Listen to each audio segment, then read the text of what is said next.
పాఠశాలలో ఉన్న విద్యార్థులను అందరూ ఆరోగ్యంగానే ఉన్నారని, తప్పుడు ప్రచారాలు నమ్మవద్దని జిల్లా వైద్య ఆరోగ్య శాఖ అధికారి డాక్టర్ ఎస్ భాస్కర్ రావు తెలిపారు. ఈ మేరకు పార్వతీపురం మన్యం జిల్లా కేంద్రంలోని తన కార్యాలయంలో మీడియా సమావేశం నిర్వహించారు. ఈ సందర్భంగా ఆయన మాట్లాడుతూ, దురదృష్టవశాత్తు మరణించిన నిమ్మక సుమన్, నిమ్మక ప్రశాంత్ ఇతర సమస్యలతో మృతి చెందినట్లు తెలిపారు. నెల్లూరు జిల్లా నివాసి నిమ్మక సుమన్ సెప్టెంబర్ 14వ తేదీన గుమ్మలక్ష్మీపురం మండలం బాలేసు గ్రామానికి వచ్చారని, ఆయన గత 4 రోజులుగా నెల్లూరులో స్టోర్ కీపర్గా పనిచేస్తున్నారన్నారు.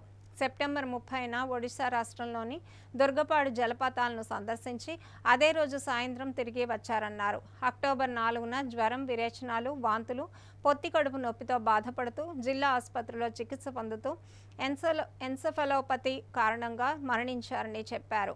అదేవిధంగా నిమ్మక ప్రశాంత్ కూడా దీర్ఘకాలిక మద్యపానం సేవించడం వలన మల్టిపుల్ ఆర్గాన్స్ ఫెయిల్యూర్ జరిగి మయోకార్డియాక్ ఇన్ఫెక్షన్ మృతి చెందినట్లు వివరించారు.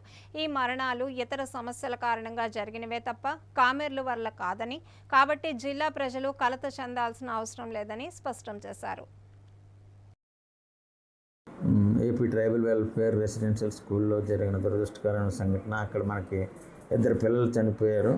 అయితే కురుపాంలో మనకి ఇంచుమించుగా మీ అందరికీ తెలుసు 86 మందికి పాజిటివ్ రావటం, అందరినీ మనం ఇక్కడికి తరలించటం, అందరూ కూడా అందులో ఈరోజు 60 మందిని, మొత్తం 163 మందిని మనం హాస్పిటల్ చేస్తే సుమారు 60 మందిని ఇంటికి చేర్చడం, మళ్ళీ రికవర్ అయ్యి ఇంటికి వెళ్ళిపోవడం జరిగింది. మిగతా వాళ్ళు కూడా అందరూ స్టేబుల్గానే ఉన్నారు, రికవర్ అవుతున్నారు. ఇది 2 పిల్లలు చనిపోయిన తర్వాత మనం తీసుకున్నటువంటి ఏర్పాట్లు. అయితే చాలా మీడియాస్లోని ఆ 2 కాకుండా ఇంకొక 2 కూడా జాండీస్తో మరణించారని చెప్పేసి మనకి వార్తలు వస్తున్నాయి. యాక్చువల్గా బాలేసు అనే అబ్బాయి 23 సంవత్సరాలు, ఆయన స్కూల్కి సంబంధించిన ఆయన కాదు.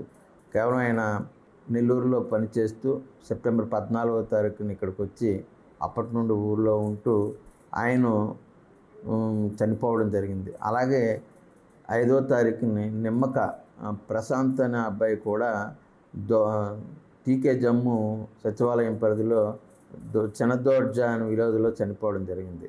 అతను ఆయన చనిపోవడానికి గల కారణాలు non ST elevation myocardial infarction with multiple organ failure. ఆయనకి ఏ రకమైనటువంటి జాండీస్ కూడా లేదు.